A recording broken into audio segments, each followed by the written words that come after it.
The school principal called me at work. Your daughter is in my office. She's been expelled, come get her. I said, I don't have a daughter. They just repeated, please come now. When I arrived and walked into the office, I froze. Sitting there crying was, Chapter 1, The Call. Clint McMahon was reviewing architectural blueprints for the downtown renovation project when his desk phone rang. At 42, he built McMahon Design Group from a one-man operation into the most sought-after architectural firm in the Pacific Northwest. His office overlooked Seattle's skyline, a testament to 15 years of 18-hour days and calculated risks. Clint McMahon, he answered, not looking up from the drawings. Mr. McMahon, this is Eleanor Spencer, principal at Lakewood Academy. Your daughter is in my office. She's been expelled. You need to come get her immediately. Clint's pencil stopped mid-stroke. I'm sorry. What? Your daughter, Carrie, she's been involved in a serious incident. Please come now, Miss Spencer. I don't have a daughter. I think there's been a mistake. The principal's voice turned sharp. Mr. McMahon, this is not the time for games. Carrie McMahon is sitting in my office right now, and she needs your father. Please come to the school. The line went dead. Clint stared at the phone. He'd been married to Kathleen for 12 years. They had no children, a source of quiet grief they'd both learned to live with after years of failed fertility treatments. He'd never had children with anyone else. This had to be an error. But something in Eleanor Spencer's voice, that brittle certainty, made him grab his keys. Lakewood Academy was a 30-minute drive through midday traffic. Clint's mind raced through possibilities. Identity theft, a scam, some kind of elaborate prank. His hands tightened on the steering wheel as he navigated the tree-lined streets leading to the exclusive private school. The principal's office smelled like old books and lemon polish. Eleanor Spencer stood as he entered. A severe woman in her 60s with steel gray hair and reading glasses on a chain. Mr. McMahon, thank you for coming. Then he saw her. The girl sat in a chair against the wall, hunched over with her face in her hands, shoulders shaking with sobs. She was maybe 14 or 15, with dark hair that fell past her shoulders. When she looked up at the sound of his voice, Clint felt the floor tilt beneath him. She had his eyes, that specific shade of hazel green that came from his mother's side. The same slightly crooked nose he'd broken playing baseball in high school. The same widow's peak hairline. Carrie, Eleanor said firmly. Your father is here. The girl's tear-stained face crumpled. Daddy, I'm so sorry. I didn't mean to. They were saying things about Mom and I just. Clint held up a hand, his voice steady despite the earthquake in his chest. Miss Spencer, can I speak with you privately? Eleanor glanced at Carrie, then nodded. Carrie, wait outside my office. The girl fled and Clint heard her collapse onto the bench in the hallway, still crying. Miss Spencer, Clint said carefully. I need you to explain what's happening here. I've been married for 12 years. I have no children. I've never met that girl before in my life. Eleanor's expression shifted from stern to confused. She pulled a file from her desk. Carrie McMahon, age 15, enrolled here 3 months ago. Emergency contact and father listed as Clint McMahon, McMahon Design Group. She showed him the registration form. That was his signature. Her perfect forgery. And the mother? Clint asked, his voice dangerous. Eleanor checked the file. Kathleen McMahon. She filled out all the enrollment paperwork, paid the tuition in full. Kathleen, his wife. What did Carrie do? Clint asked. She broke another student's nose.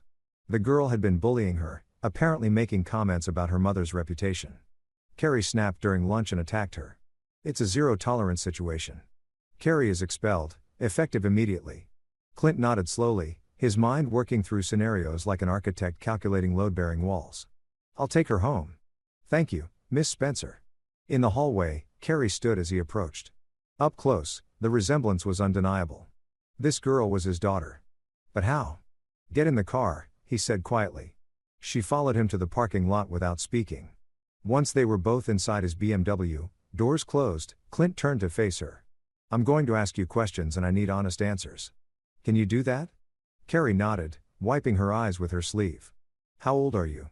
15. My birthday is December 3rd. Clint did the math. 15 years ago, December. That would put conception around March. 16 years ago, March 2009, the architecture conference in Portland. The memory hit him like a physical blow. He'd been 32, single, focused on building his career. There had been a woman at the hotel bar after the final day of presentations. They talked about design theory and urban planning. Too many drinks. One night, he never got her name. She'd been gone in the morning. Your mother, Clint said. What's her name? Kathleen McMahon. She said you guys got married later after I was born and before I was your father. What was your mother's last name? Carr's brow furrowed. I don't know. She never talks about before you guys got married. Clint pulled out his phone and opened his photo gallery. He found a picture from last month. Kathleen at a charity gala wearing a red dress. He showed it to Carrie. Is this your mother? Carrie shook her head. No, I've never seen her before. Clint's jaw clenched. Describe your mother to me. She's blonde, really pretty. She works at a doctor's office downtown. She's great usually, but lately she's been stressed about money. Not Kathleen, someone else entirely. Where do you live, Carrie? She gave him an address in a middle-class neighborhood south of the city, not anywhere near his house. I'm going to take you home now, Clint said, starting the engine. And I'm going to meet your mother. The drive took 25 minutes. Carrie directed him to a modest 2-story house with vinyl siding and an overgrown lawn. A silver Honda sat in the driveway. The woman who answered the door was indeed blonde and attractive, probably in her late 30s. When she saw Clint, her face went white. You, she whispered. Me, Clint confirmed. I think we need to talk. Carrie, go to your room. The woman whose name he would learn was Frances Carlson led him inside with trembling hands. Chapter 2. Pieces of the puzzle. Frances Carlson led Clint to a living room decorated with discount furniture and family photos. He noted Carrie's face appearing in frames from infancy through recent years, always with Frances, never with a father figure. I didn't know, Frances said before he could speak. She collapsed onto the couch, hands shaking. I swear to God, I didn't know any of this was happening. Start from the beginning, Clint said, remaining standing. Frances took a breath. Portland, March 2009. The Riverside Hotel. I remember I was there for a medical administration conference. You were charming, funny. We talked for hours and then she gestured helplessly. You were gone the morning. I didn't even know your last name. I tried to find you, but there were 300 architects at that conference and you got pregnant. I found out 6 weeks later. I decided to keep her, raised her alone. It wasn't easy, but we managed. Frances looked at him with something between anger and desperation. I never asked you for anything because I couldn't find you. Do you understand? I looked. I tried, but you just disappeared. Clint studied her. She seemed genuine. So, what changed? Why is Carrie enrolled at Lakewood Academy with my name as her father? That school costs $40,000 a year. Frances's face crumpled. I didn't enroll her. That's what I'm trying to tell you. 3 months ago, this woman showed up at my door. She knew everything. Your name, my name, Carrie's name. She said her name was Kathleen McMahon and that she was your wife. Clint's blood ran cold. She had photos of you, proof that you were successful, wealthy. She said Frances's voice broke. She said you'd finally acknowledged Carrie as your daughter and wanted to give her the life she deserved. She said you were too busy to reach out yourself, but you'd authorized her to handle everything. She enrolled Carrie at Lakewood, paid the tuition, said you'd be involved when your schedule allowed, and you believed her. She had documents, registration papers with your signature, bank statements showing the tuition payments coming from an account with your name on it. She seemed so legitimate, and Carrie was so happy finally having a father who cared, even if he was busy. I thought. Frances wiped her eyes. I thought maybe you'd found us somehow and wanted to help. Clint pulled out his phone and showed Frances the photo of Kathleen at the gala. Is this the woman? Frances nodded immediately. Yes, that's her.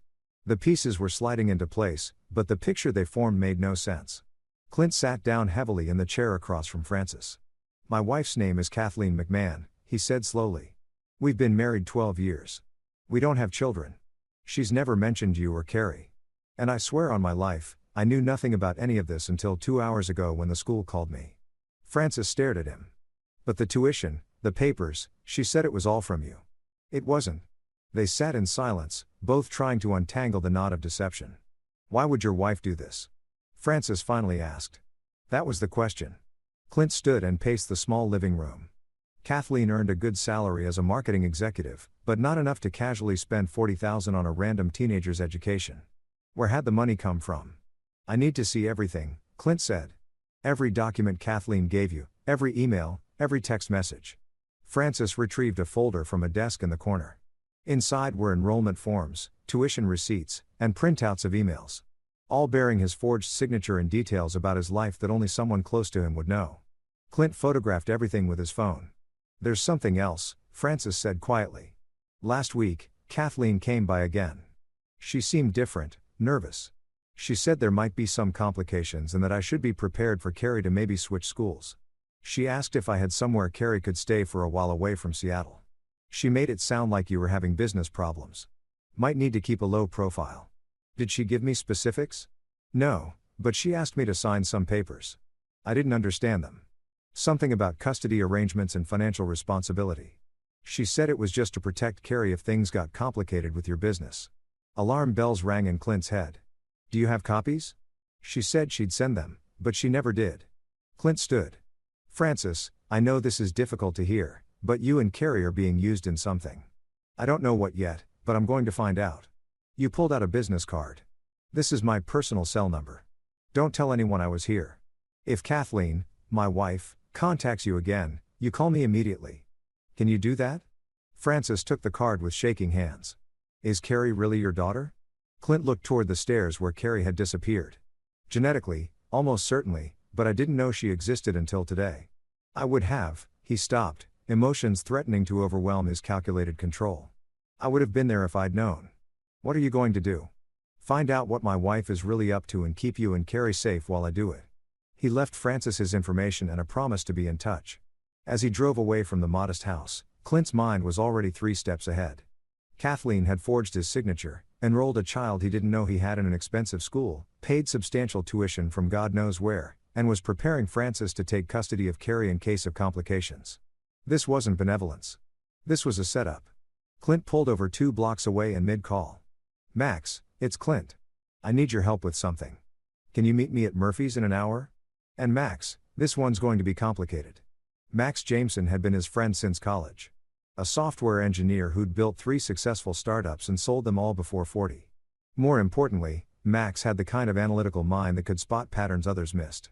At Murphy's Pub, Clint laid out everything over 2 whiskeys neither of them touched. Max listened without interrupting, his angular face growing increasingly concerned. When Clint finished, Max leaned back and let out a low whistle. Your wife found your secret daughter and enrolled her in private school out of the goodness of her heart while forging your signature and lying to everyone involved. That's the story so far. Clint, this is a con, a big one. The question is, what's the endgame? That's what I need to figure out. Max pulled out his laptop. Give me 24 hours. I'll run financials on Kathleen, trace the tuition payments, see what I can dig up. In the meantime, you need to act normal at home. Don't let her know you're onto anything. Clint, check his watch. 6:30. Kathleen would be expecting him home for dinner. This is going to be harder than designing a skyscraper. Yeah, but the foundation's the same. You need to understand the structure before you know where to apply pressure. Max's expression turned serious. Clint, if she's forging documents and manipulating people, she's either desperate or planning something major. Maybe both. Watch her back. Clint drove home to the house he designed himself, a modern masterpiece of glass and wood overlooking Lake Washington. Kathleen's Mercedes was in a garage. Through the kitchen window, he could see her moving around, preparing dinner like she did every Tuesday. 12 years. How much of it had been real? He took a breath, locked away his anger, and walked inside. Chapter 3. The Mask. Hey, honey. You're late. Kathleen appeared from the kitchen. Still beautiful at 40. Her auburn hair swept up in a casual bun. She kissed his cheek. Rough day, project complications, Clint said smoothly. You know how clients can be. Over dinner, salmon, asparagus, wild rice. They talked about normal things. Her marketing campaign for a new restaurant chain, his meetings with contractors, the weather, surface conversations that had become their routine over the past year.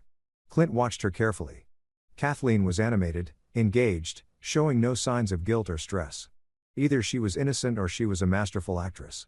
I was thinking, Kathleen said as she cleared the plates. Maybe we should take a trip to San Juan Islands like we used to. You've been working so hard and I feel like we haven't really connected in a while. That sounds nice. When were you thinking? Next month. I can request the time off. Next month. What happened next month? Was that when whatever she was planning would unfold? Let me check my schedule, Clint said. After dinner, Kathleen retreated to her home office to work on presentations. Clint went to his own study, closed the door, and opened his laptop. He'd met Kathleen at a gallery opening 13 years ago. She'd been working for a small marketing firm. He just landed his first major commission. Their courtship had been whirlwind. 6 months from first date to engagement. She'd supported his growing business, been understanding about the long hours, fit perfectly into his life. Or had she engineered her way into it? Clint pulled up their financial records. They had a joint checking account for household expenses, but maintained separate accounts for personal spending, an arrangement Kathleen had suggested early in their marriage, saying she valued her independence. Their joint account showed normal activity. Mortgage, utilities, groceries, insurance. Nothing unusual, but that meant the $40,000 for Carrie's tuition had come from somewhere else. His phone buzzed with a text from Max. Found something. Tomorrow morning, my place. 9 a.m. Bring coffee. Clint barely slept that night. Kathleen was pressed against him in bed, her breathing soft and steady. He stared at the ceiling, thinking about Francis and Carrie, about forged documents and mysterious payments, about what could drive someone to orchestrate such an elaborate deception. At 9 the next morning, Clint stood in Max's downtown loft with 2 cups of coffee and a sense of impending disaster. Max's workspace was organized chaos, 3 monitors, server racks, and enough computing power to run a small country. He took the coffee without looking up. Your wife, Max said, is in serious financial trouble. He pulled up screens showing bank records, credit reports, loan documents. She's got 6 credit cards maxed out to the tune of $200,000. Personal loans from 3 different banks totaling another $150,000. A line of credit against her car that's about to default. Clint felt his stomach drop. How did I not know this? Because it's all hidden in personal accounts you don't have access to. She's been very careful. Max pulled up another screen. But here's where it gets interesting. 6 months ago, she opened a new bank account. That's where the tuition payments for Carrie came from. Where the money come from? That's the question because I can't find the source. The deposits are cash made at different branches around the city. $40,000 deposited over 2 months, then transferred directly to Lakewood Academy. $40,000 in cash. Where would Kathleen get that kind of money? Either she's dealing drugs, Max said, or someone gave it to her. But that's not even the weird part. He pulled up a document. 3 weeks ago, she met with a lawyer. Carlton McCabe, estate planning specialist. Clint knew that name. Carlton McCabe handled high net worth clients, people planning complex trusts and inheritance strategies. Why would Kathleen need estate planning? We already have wills. Max's expression was grim. I can't access the details of her meeting, but I made a call to a friend who works at that firm. Kathleen inquired about life insurance policies and beneficiary designations, specifically about what happens to benefits if a spouse dies suddenly. The room seemed to tilt. You're saying she's planning to kill me? I'm saying she's exploring scenarios where you're dead. Whether she's planning it or just preparing for it, I don't know. But combined with everything else, Max met his eyes. Clint, you need to consider the possibility that this whole thing with Carrie is about setting up a motive or creating a situation that benefits Kathleen when you're gone. Clint sat down heavily. His mind raced through the implications. Carrie appears claiming to be his daughter. Kathleen helps by enrolling her in school, forging his signature. If the truth came out publicly, it would be a scandal. Successful architect with a secret love child. His reputation would take a hit. His business might suffer. But worse, if something happened to him and Carrie was legally established as his daughter, she'd be entitled to part of his estate, which meant Francis would control a significant portion of his wealth as Carrie's legal guardian, unless Kathleen had gotten Francis to sign custody documents. The papers Francis mentioned custody arrangements and financial responsibility. If Kathleen had Frank sign over custody of Carrie and then Clint died, Kathleen would control Carrie's inheritance as her legal guardian. Add in life insurance policies and Kathleen could pay off her debts and then some. She's staging a con, Clint said slowly. Carrie is real, my actual daughter, but Kathleen's using her as a chess piece. She establishes Carrie's paternity, gets Francis to sign over custody. Then I have an unfortunate accident. Carrie inherits. Kathleen controls the inheritance as her guardian and pays off her $350,000 in debt with plenty left over. Max finished. Hell of a plan. Except she doesn't know that I know. Max grinned. The same expression he'd worn before launching each of his startups. So, what's our move? Clint stood, his mind already assembling the pieces. First, I need proof. Real evidence that will hold up. Second, I need to protect Carrie and Francis. They're victims in this. Third, I need to figure out who gave Kathleen that $40,000 in cash. You think someone's helping her? I think someone's orchestrating this. Kathleen's smart, but this level of planning, the forged documents, the legal angles, the timing. She didn't come up with this alone. I'll keep digging into the financials. Max said, "What are you going to do?" Clint thought about his daughter, a girl he just learned existed, crying in a principal's office. About Francis, manipulated and frightened. About Kathleen sleeping next to him while plotting his death. "I'm going to play along," Clint said. "Let Kathleen think everything's going according to plan. And while she's setting her trap, I'm going to build a better one." Chapter 4. Digging Deeper. Clint hired Bruce Everett. 3 days later, Bruce ran a private investigation firm that specialized in domestic cases. Discreet, thorough, and expensive. They met at a coffee shop in Tacoma, far enough from Seattle that no one would recognize Clint. Bruce was a compact man in his 50s with gray hair and the weathered look of someone who'd spent decades watching people at their worst. He listened to Clint's story without judgment, taking occasional notes on a leather pad. "You want surveillance on your wife," Bruce said when Clint finished. "I want to know where that cash came from, who she's meeting with, and what she's planning. I need evidence that will stand up in court." Court meaning divorce or court meaning criminal charges. Could be both depending on what you find. Bruce quoted a daily rate that made Clint was even with his wealth. "But given what's at stake, your life potentially, I'd say it's a bargain. I can start tomorrow." "One more thing," Clint said. "My daughter Carrie, she's 15, thinks I'm a deadbeat dad who's finally paying attention. I need someone to keep an eye on her and her mother. Make sure they're safe. Kathleen might decide they're loose ends." Bruce's expression darkened. "You think she'd hurt the girl?" "I think she'd do whatever it takes to close the deal. And right now, Karen and Francis are witnesses to fraud. Maybe worse. I'll assign my best surveillance team. They won't know they're being watched." Over the next 10 days, Clint lived a double life. At home, he was the attentive husband, discussing Kathleen's work projects and planning their San Juan Islands trip. At the office, he buried himself in work while waiting for Bruce's reports. Meanwhile, Max dug deeper into the financial trail. He discovered that Kathleen had taken out a life insurance policy on Clint 3 months earlier.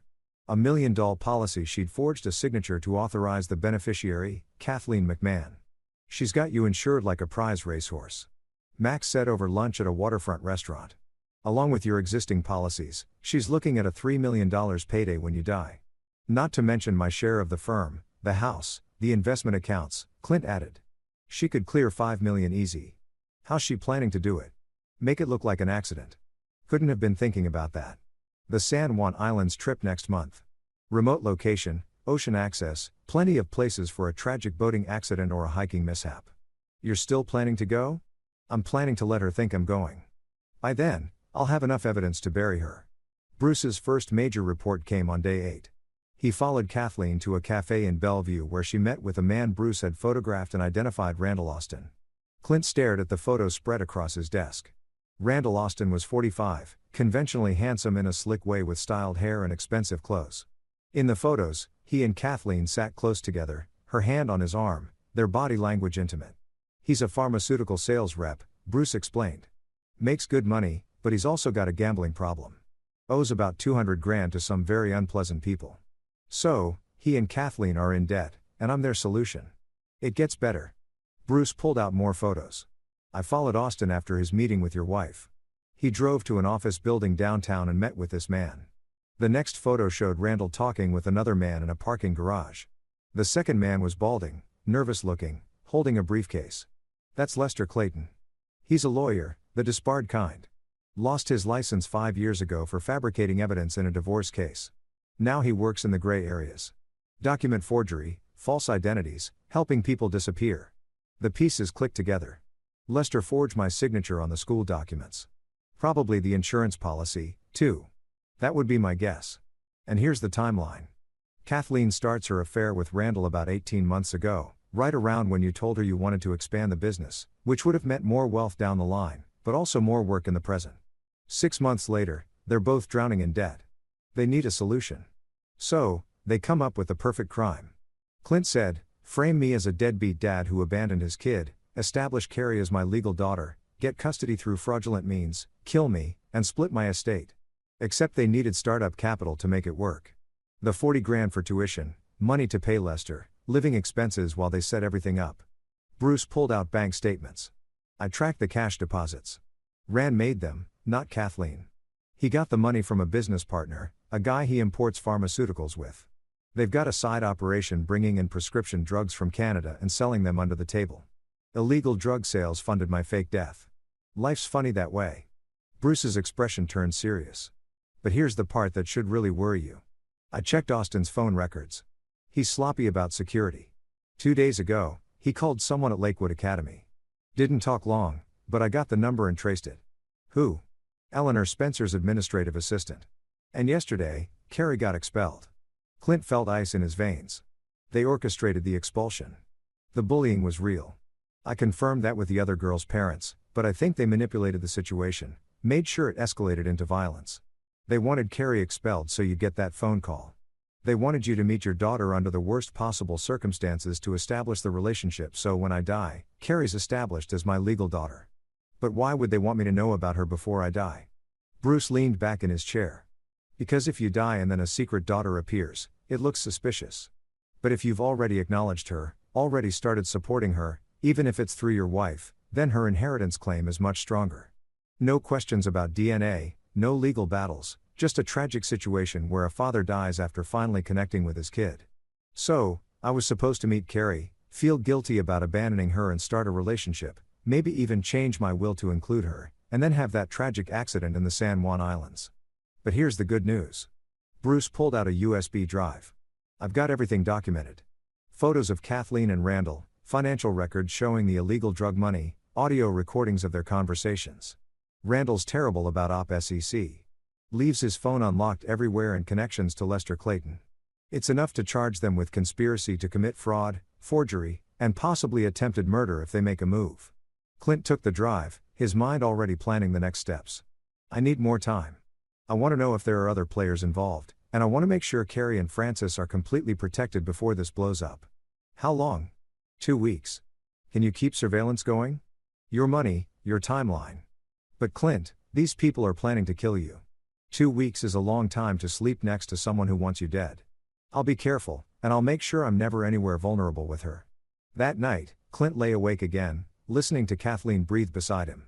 He thought about the first time they'd met, the whirlwind romance, the wedding where she'd cried happy tears. Had any of it been real, or had she been playing a long game from the start? His phone buzzed with a text from an unknown number. Is my dad really you? Carrie Francis must have given her his number. He texted back. Yes. It's complicated, but yes. We'll talk soon. Are you okay? I'm scared. Mom says we might have to move. She's acting weird. You're safe. I promise. Just do what your mom says and don't tell anyone we're talking. Okay. Okay. Will I see you again? Clint stared at the ceiling, thinking about a daughter he just learned existed. A daughter caught in the crossfire of someone else's greed. Yes, soon. I promise. He put the phone away and formulated the next phase of his plan. Chapter 5. The Ally. Clint called Carlton McCabe the next morning from his car, parked in a lot across from a construction site. The lawyer answered on the third ring. Carlton, it's Clint McMahon. We met at the Architectural Digest Gala last year. Of course, Clint, what can I do for you? My wife had a consultation with you recently. I'd like to discuss our estate planning. There was a pause. Carlton was good at his job. He heard the weight behind the casual words. I'm free this afternoon. 3 o'clock. Carlton's office was in a glass tower downtown, tastefully decorated with art that spoke of old money and discretion. The lawyer himself was 60, distinguished with silver hair and the calm demeanor of someone who'd handled countless sensitive situations. Before we begin, Carlton said I should mention that attorney-client privilege applies to your wife's consultation. I can't reveal what we discussed. I'm not asking you to, Clint said. He pulled out the USB drive from Bruce and set it on the desk. I'm asking you to help me stop her from committing murder. Carlton's eyebrows rose. That's quite an accusation. It's quite a situation. Clint spent the next hour laying out everything he'd discovered. Carlton listened without interrupting, his expression growing increasingly grave. When Clint finished, Carlton sat back in his leather chair. Your wife came to me asking about estate structures and life insurance benefits in the event of your death. She claimed it was standard planning given your wealth. I had no reason to suspect otherwise. He looked at the USB drive. May I? Everything's documented. Carlton reviewed the files on his laptop. His face impassive. Finally, he looked up. This is conspiracy to commit fraud and possibly murder. You need to go to the police. Not yet. The moment I do, Kathleen and Randall will lawyer up and the whole thing becomes she said. I need them to make their move to show clear intent to harm me. Only then can I guarantee they'll go to prison. That's extraordinarily dangerous. That's why I need a lawyer. I need someone who can protect my assets, prepare documentation that will stand up in court and act quickly when this goes public. I also need someone to help me structure a trust for Carrie that Kathleen can never touch. Carlton was quiet for a long moment. You understand? I'd be working against your wife's interests. My wife is planning to kill me. I don't care about her interests. Fair point. Carlton pulled out a legal pad. Let's talk about what you need. They spent 3 hours building a legal fortress. Carlton would prepare new documentation naming Carrie as Clint's daughter and establishing a trust for her education and care with Francis as trustee until Carrie turned 18. He'd also prepare divorce papers, restraining orders, and criminal complaints ready to file the moment Clint gave the word. I'll have everything ready in 1 week, Carlton said. But Clint, you're taking a tremendous risk letting this play out. I know, but I need Kathleen to think she's winning right up until the moment I pull the trap door. Clint's next stop was Francis's house. She answered, looking exhausted, worry lines creasing her forehead. Is Carrie home? Clint asked. School well. Her new school. I had to transfer her to the public school district after the expulsion. She's struggling. I know. That's part of why I'm here. Clint came inside. Francis, I need to explain what's really happening. He told her everything. Kathleen's affair, the conspiracy, the plan to kill him, the fake custody documents. Francis's face went through shock, horror, and finally anger. She used my daughter. She used Carrie as bait in a murder plot. Yes. And now I need your help to protect both of you and take her down. Whatever you need. First, I need you to be careful. Don't trust anything Kathleen tells you. If she contacts you again, record it if you can and call me immediately. Second, I need you to sign these. He pulled out document. Carlton had prepared real custody documents that ensure if anything happens to me, Carrie stays with you and has access to a trust I'm setting up. You'd be the trustee. Francis's hands shook as she read through the papers. You're setting up a trust for her? She's my daughter. I missed 15 years, but I won't miss her future. Clint met her eyes. I'm sorry for all of this. If I'd known about you, about Carrie, you would have been there. Francis finished. I know. I can see that now. She looks like you, not just physically. The way she thinks about things, solves problems. She's an architect in the making. Something warm and painful squeezed Clint's chest. A daughter. He had a daughter. When this is over, he said, I'd like to get to know her. Really know her if that's okay with you. Francis smiled for the first time since he'd arrived. I think she'd like that. They spent another hour discussing safety protocols. Clint gave Francis a prepaid phone to use only for contacting him. He arranged for Bruce's team to maintain surveillance on her house. He transferred $50,000 to her account for expenses and lawyer fees if you need them. I can't accept this, Francis protested. You can and you will. This is my fault. I brought this into your life. Let me protect you. Before he left, Carrie came home from school. She froze when she saw Clint in the living room. Hey, Clint said suddenly unsure. How did you talk to a daughter you just discovered? Hey, Carrie sat down her backpack, studying him with those familiar eyes. Are you really my dad? Yeah, I really am. Did you know about me before? Before the school thing, Clint sat down, gesturing for her to join him. No, I swear I didn't. Your mom and I met one night a long time ago, and I left the next morning like an idiot. I didn't even know her name. If I had known about you, he struggled for words. I would have been there. Every birthday, every school play, every important moment. I missed all of that and I can never get it back. But I'm here now. Carr's eyes filled with tears. That lady, Kathleen, she said you didn't want people to know about me because it would hurt your business. Kathleen lied about a lot of things. She's not a good person, Carrie. She seemed nice. Carrie said softly. I know. She fooled me for 12 years. They talked for another hour. Carrie told him about school, her friends, her love of drawing and design. Clint showed her photos of some of his buildings, explained how architecture worked, promised to take her to see his projects. When he finally left, driving back toward downtown and the life he was about to burn down, Clint felt something he hadn't felt in years. Purpose beyond work. He had a daughter to protect, and he'd burn the world down before he let Kathleen and Randall hurt her. His phone rang. Max, I found something else, Max said without preamble. Randall Austin has a third partner, someone who's been helping with the pharmaceutical smuggling. Who? A shipping coordinator named Gumo Shoemaker. Works at the Port of Seattle. He's been helping Randall get containers through customs without inspection. And here's the interesting part. Guo has a boat, a 40-foot yacht he keeps at the marina. Clint felt his pulse quicken. The San Juan Islands. That's what I thought. I pulled harbor records. Guillermo's been mapping routes through the islands for the past month.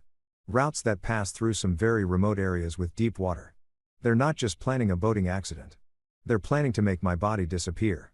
Looks that way. I'm sending you the route maps. Clint, you can't get on that boat. I'm not planning to, but I'm planning to make them think I will. Chapter 6. The Spring Titans. 2 weeks before the planned San Juan Islands trip, Kathleen became increasingly affectionate. She cooked Clint's favorite meals, suggested they watch movies, cuddled on the couch, initiated sex more often than she had in the past year. She was sealing the deal, making sure he'd go on the trip. I can't wait to get away, Kathleen said one evening, her head on his shoulder. Just the two of us. No work, no stress. Like it used to be. It'll be good, Clint agreed, stroking her hair while his mind calculated angles and evidence. Bruce's surveillance had captured multiple meetings between Kathleen and Randall. In one recording, they discussed timing. The third day, Randall said, "We'll be far enough out that it'll take hours for anyone to respond.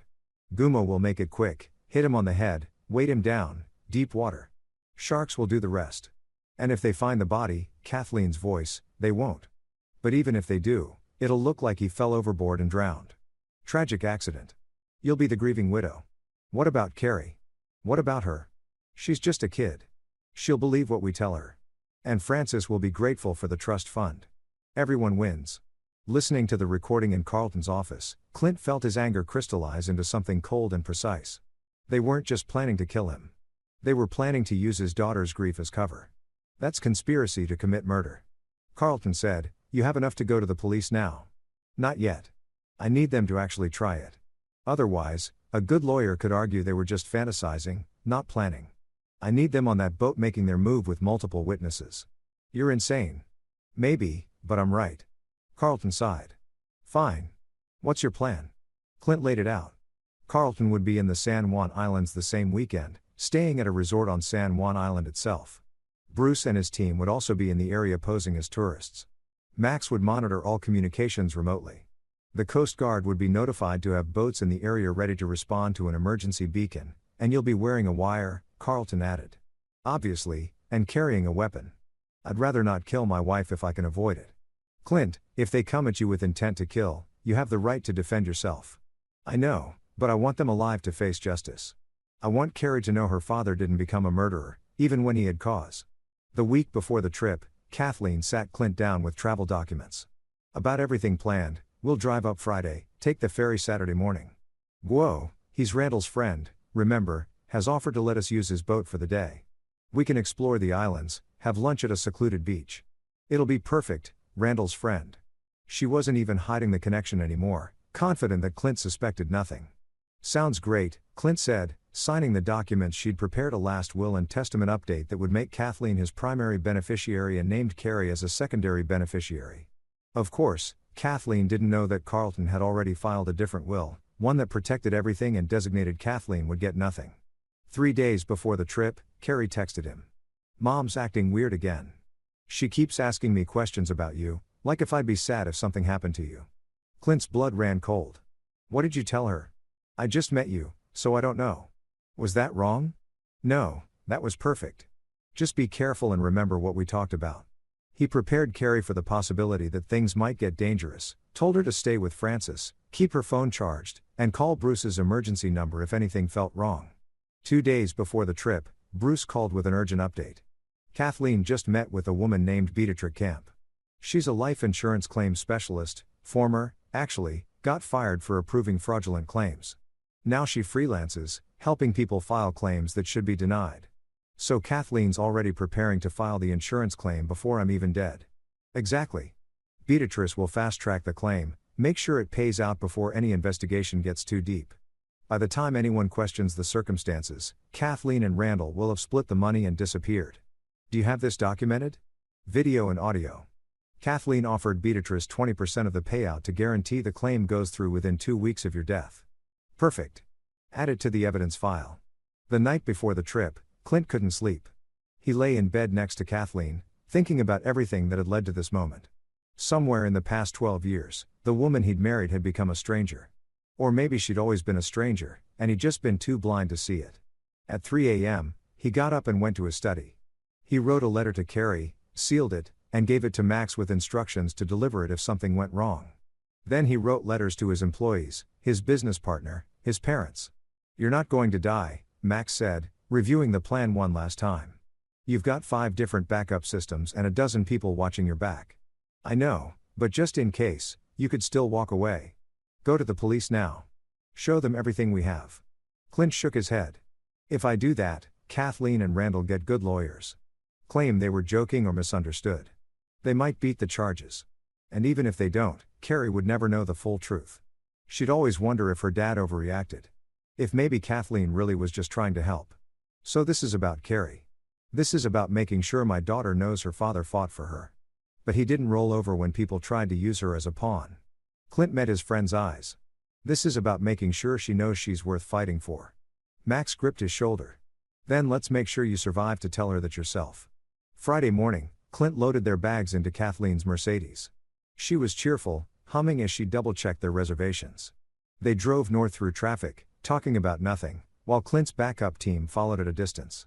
At the hotel in Anacortes, they had dinner at a waterfront restaurant. Kathleen ordered wine, her hand on his thigh under the table. "Tomorrow's going to be wonderful," she said. "I'm looking forward to it," Clint replied, meaning every word. Because tomorrow, one way or another, this would end. Chapter 7, The Trap Springs. Saturday morning dawned clear and bright. Perfect weather for a murder. Clint woke before Kathleen, checked his phone, and found messages from his team. Bruce and his crew were in position around the marina. Carlton was checked into a resort on San Juan Island with lawyers and Coast Guard contacts on standby. Maxa confirmed all tracking devices were active, the wire concealed in Clint's belt, the GPS beacon in his watch, the backup tracker sewn into his jacket. Kathleen stretched beside him, smiled, and kissed him softly. "Ready for an adventure?" "Always." They took the ferry to San Juan Island. Kathleen pointing out landmarks and talking about the resort spa she wanted to visit next month. Playing the role of excited wife on a romantic getaway. Clint played along, taking photos of her against the water, smiling for her selfies, being the attentive husband. At the marina, Guillermo Shoemaker waited by a sleek yacht.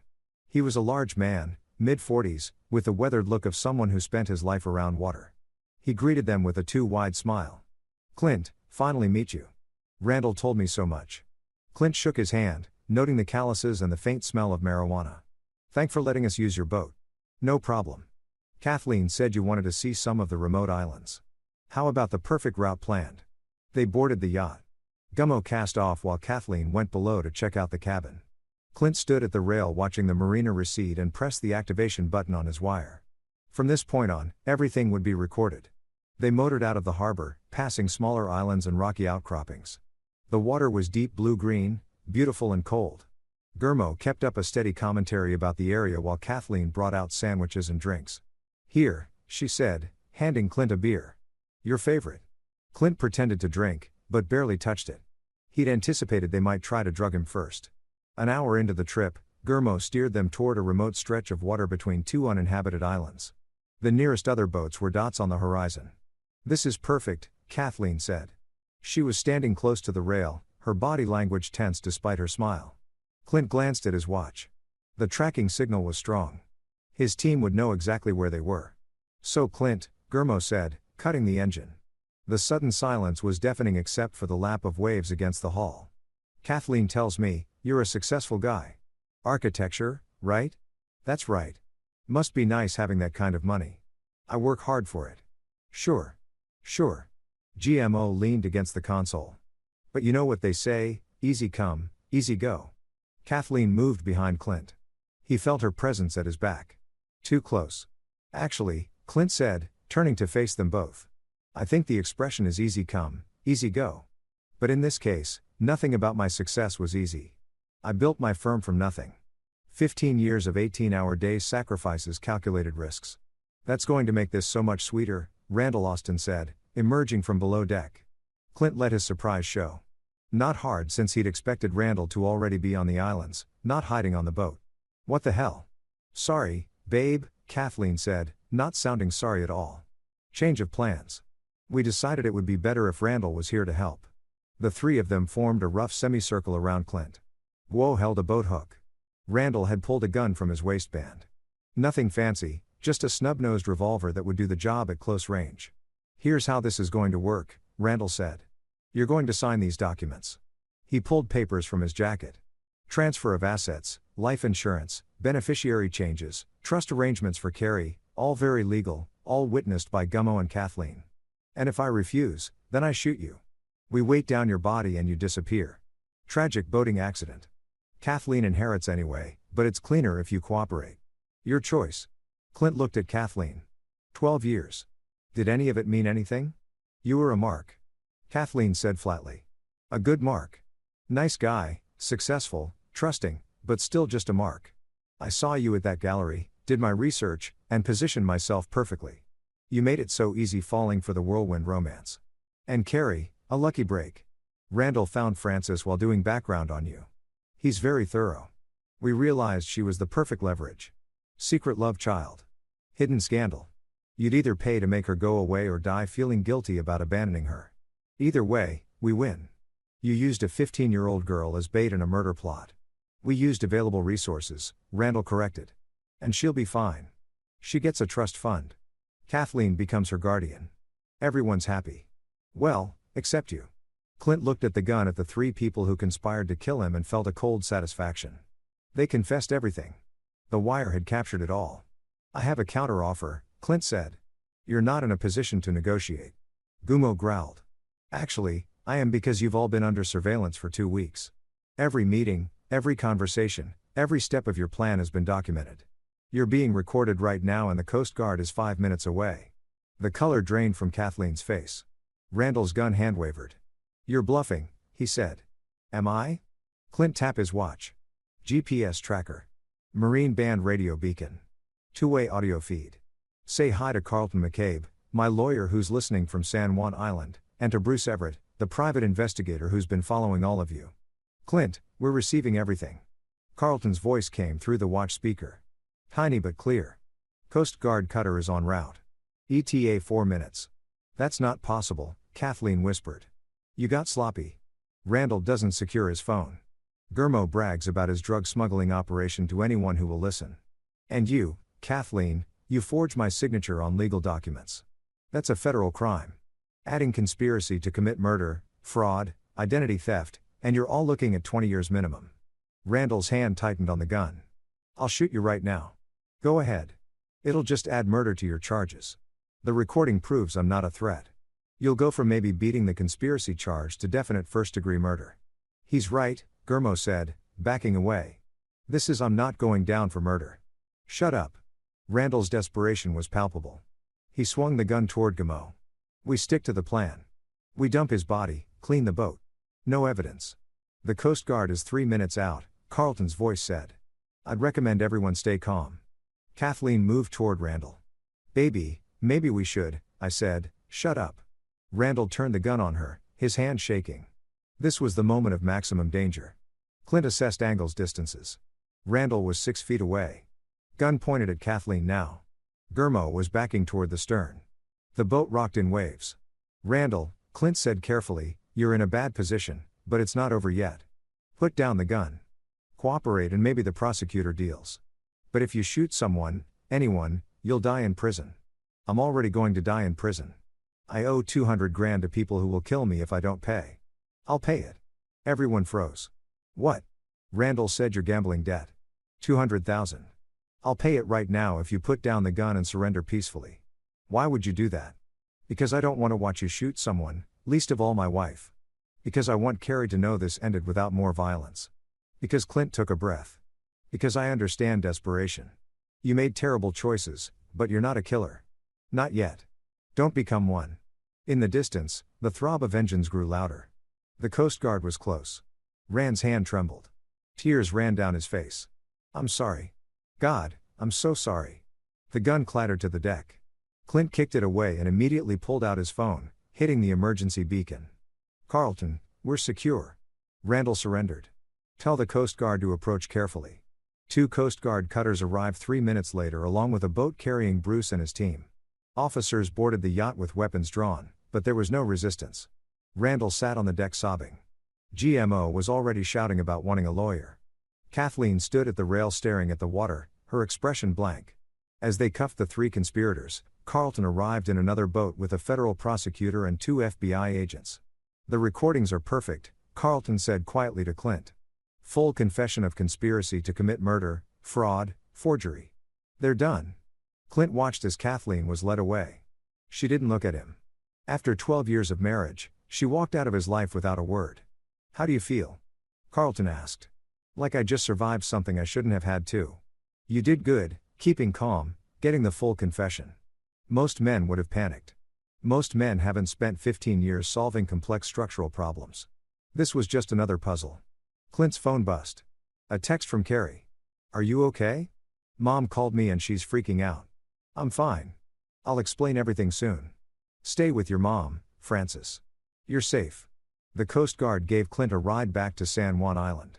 By evening, he was in a hotel room with Max, Carlton, and Bruce, reviewing everything that had happened. Kathleen, Randall, and Gurmo are all in federal custody. Carlton reported they're being charged with conspiracy to commit murder, wire fraud, forgery, and about 6 other felonies. The prosecutor is confident of conviction. The recordings and evidence are irrefutable. "What about Carrie?" Clint asked. "Francis has custody as per your documents. The trust is established and I prepared a complete legal separation between Carrie and Kathleen. No way Kathleen can claim guardianship or access Carr's funds. And Francis is okay. Shaken but relieved. She wants to talk to you." Clint called Francis. She answered on the first ring. "Oh my God, Clint, I saw the news. They're saying Kathleen tried to kill you. It's more complicated than that. But yes, I'm so sorry. This is all my fault. If I hadn't, Francis, stop. None of this is your fault. You and Carrie are victims in this, too. Kathleen used you both." Carrie's devastated. She thought Kathleen was nice, trying to help her. Now she's blaming herself. "Can I talk to her, please?" There was rustling, then Carr's voice. "Dad." The word hit him like a physical force. "Dad. Hey, kiddo. You doing okay? Everyone's saying that lady wanted to kill you because of me. That I'm the reason all this happened. Carrie, listen to me. You're not the reason. Kathleen was planning to kill me long before you came into the picture. She just tried to use you as part of her plan. You didn't do anything wrong. But if I hadn't existed, then I wouldn't have a daughter. And I'm really glad I do. Even though we just met, even though everything's been crazy, I'm glad you exist, Carrie. Do you understand?" He heard her crying. "I'm sorry I got expelled. I'm not. If you hadn't, I might never have found out about you, and that would have been the real tragedy." They talked for another 20 minutes. Clint promised to visit soon to start building the relationship they'd both missed. When they hung up, he felt exhausted and strangely at peace. "Now what?" Max asked. "Now," Clint said, "I make sure they all pay for what they tried to do." Chapter 8, Justice and Retribution. The criminal trial took 6 months. Kathleen, Randall, and Gurmo had separate lawyers, expensive ones, paid for by public defenders after their assets were seized as proceeds of criminal conspiracy. Clint attended every day, sitting in the gallery with Max and Carlton. Bruce testified about his surveillance. Forensic accountants testified about the fraudulent financial transactions. Lester Clayton, the disbarred lawyer, took a plea deal and testified about forging Clint's signatures. The prosecution presented the recordings from the boat. The jury listened in silence as Kathleen coldly explained how she positioned herself to marry Clint, how they planned to use Carrie as leverage, how they'd mapped out the murder.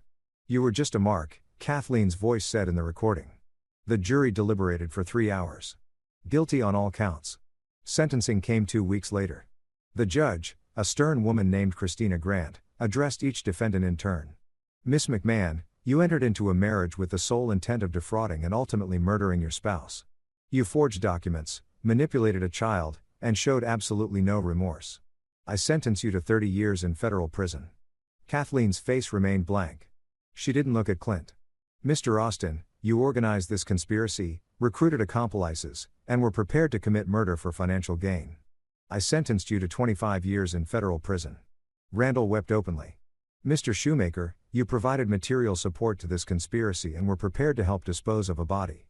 I sentence you to 15 years in federal prison." Gurmo slumped in his chair. The judge looked at Clint. "Mr. McMahon, I want to commend you for your remarkable restraint and intelligence in handling the situation. Many men would have responded with violence. You responded with strategy and patience. Your daughter is lucky to have you. After the sentencing, reporters mobbed Clint outside the courthouse. He gave a brief statement. Justice has been served. I'm grateful to everyone who helped bring these criminals to account. Now, I'm going to focus on being a father to my daughter. But Clint's revenge didn't end with criminal convictions. He told Randall he'd pay off his gambling debts if Randall surrendered. He meant it, but not in the way Randall had hoped. Clint called in markers with business associates who knew people in Randall's world. The word went out.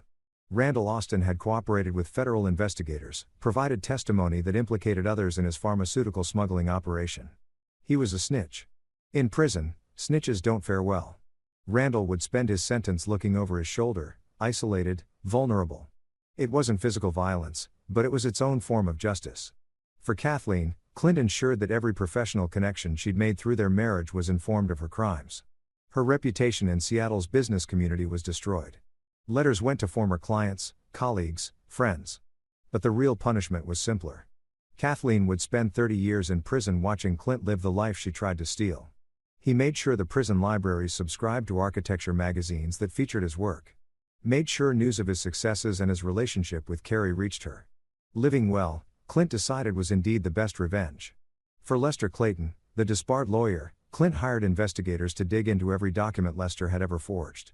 They found dozens of cases, divorces, custody battles, estate claims, all tainted by Lester's fraudulent work. Clint anonymously provided this information to the relevant courts. Lester's plea deal evaporated when prosecutors realized the scope of his crimes. He went from 3 years to 15. As for Beatrice Camp, the corrupt insurance specialist, she was charged as an accessory to fraud. She lost her remaining professional licenses and served 5 years. Gurmo's drug smuggling operation was dismantled.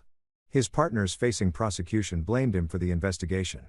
His yacht was seized and auctioned. The proceeds went to victims of opioid addiction. 8 months after the trial, Clint sat in Carlton's office reviewing the last of the legal details. The divorce is final, Carlton said. Kathleen gets nothing. The house, the business, all assets remain yours. Carr's trust is fully funded. $2 million for education and living expenses with Francis as trustee and a life insurance canceled. You're no longer insured by policies Kathleen could access. Clint nodded. What about Francis? Is she set? The $50,000 you gave her, plus you're paying for Carrie's therapy and any future educational expenses. Francis says she doesn't need more, but I'd recommend establishing a college fund in your name. Done. Make it $500,000. Carlton smiled. You're a good man, Clint. I'm a man who had a daughter stolen from him by his circumstances and almost had her used as a weapon. I'm making up for lost time. That evening, Clint drove to Francis's house. Carrie met him at the door. She'd grown too in the past months and looked more confident, less haunted. Hey, Dad. Hey, kiddo. Ready for our architecture tour? They'd established a routine. Twice a week, Clint took Carrie to see his projects or other buildings he admired. They discussed design principles, structural integrity, aesthetic choices. Carrie absorbed it all like a sponge. I've been working on something, Carrie said as they drove toward downtown. She pulled out a sketchbook. It's a design for a community center for kids who don't have good home situations. I thought maybe someday. Clint pulled over to look at the sketches. They were rough, but showed real talent. The building design incorporated natural light, open spaces that could be used flexibly and small private rooms for counseling. This is good. Really good. You think so? I think you have a future in this field if you want it. But Carrie, and I mean this, you can do anything. Architecture, medicine, art, business. You get to choose your own path. I want to do what you do. Build things that help people. Clint felt his throat tighten. Then I'll teach you everything I know. They spent the evening sketching together at a cafe. Carrie asking questions, Clint explaining concepts. For the first time since that phone call from the principal, Clint felt something like peace. He'd lost 12 years of his marriage to a lie. But he gained a daughter and a future. Fair trade, he thought. Chapter 9. New Foundations.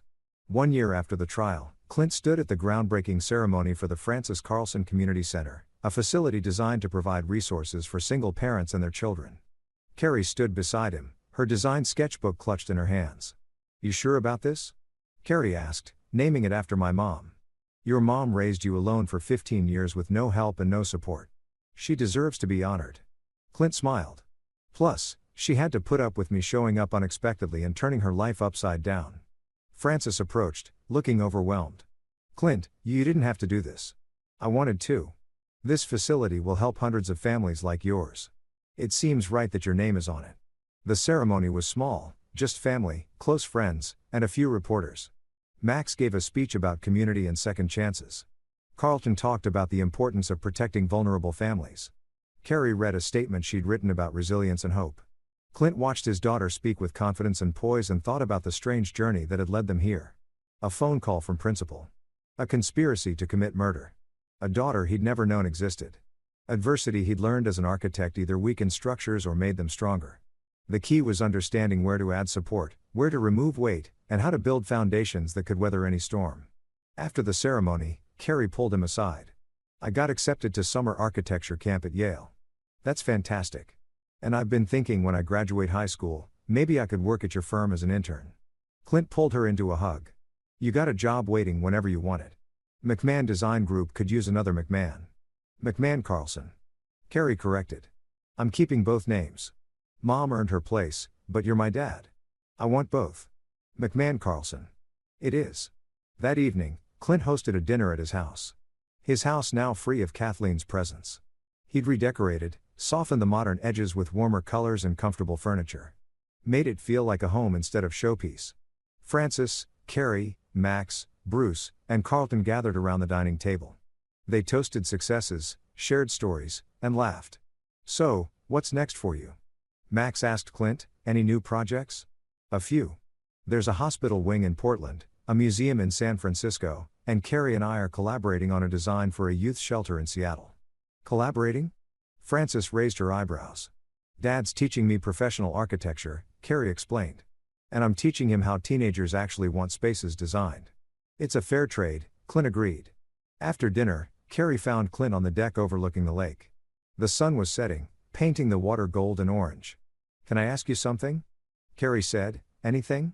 Do you ever wonder what would have happened if Kathleen's plan had worked if you died? Clint considered the question sometimes. But then I remember that I didn't die. I fought back. I won. I got to meet you. So whatever hypothetical past might have been, this reality is better. Even though your marriage was a lie, even though you were almost murdered, Carrie, I was married to a woman who never loved me, who saw me as a mark from day one. That sucks. But because of her scheme, I found out I had a daughter. A smart, talented, amazing daughter who makes me prouder every day. So yeah, even though it was terrible, something good came from it. Carrie leaned against the railing. She wrote me a letter from prison. Clint's protective instincts flared. What did it say? That she was sorry. That she never meant to hurt me. That she hoped I'd visit her someday. Carrie looked at him. I'm not going to.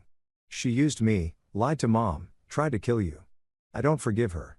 You don't have to forgive her. But Carrie, holding on to anger will hurt you more than it hurts her. When you're ready, maybe not now, maybe not for years. You might want to let go of that anger. Not for her sake, but for yours. Is that what you did? Let go of being angry. I'm working on it. Some days are easier than others. Clint put his arm around her shoulders. But I've got a pretty good motivation to focus on the future instead of the past. Me, you and Francis, and Max and Carlton and Bruce and everyone who helped me survive and all the buildings we're going to design together. Carrie smiled. McMahon Carlson architecture has a nice ring to it. They stood together watching the sunset.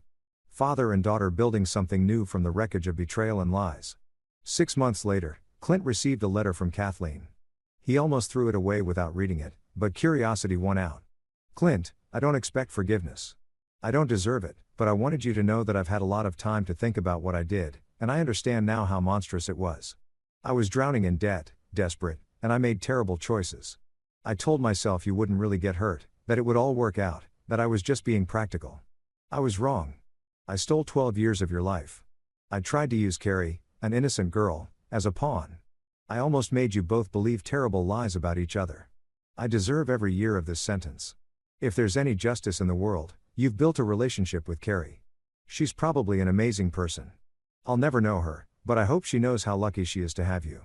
I'm truly sorry, Kathleen. Clint read the letter twice, then filed it away. Maybe one day he'd show it to Carrie. Let her decide if it changed anything. Maybe not. For now, he had more important things to focus on, like teaching Carrie to calculate load-bearing walls, Like designing buildings that would stand for generations, like building a relationship with his daughter one day at a time on foundations of trust and truth. Clint McMahon had been betrayed by the person he'd trusted most. He'd nearly been murdered. He discovered a daughter he'd never known existed, and he'd won. Not through violence or cruelty, but through intelligence, patience, and an understanding that the best revenge wasn't destruction. It was building something better from the ashes. He was an architect after all. Building things was what he did best. Even when the foundation was broken, even when the structure seemed unsalvageable, there was always a way to create something beautiful and strong. You just had to know where to place the support beams. And Clint McMahon always knew where to place the support beams.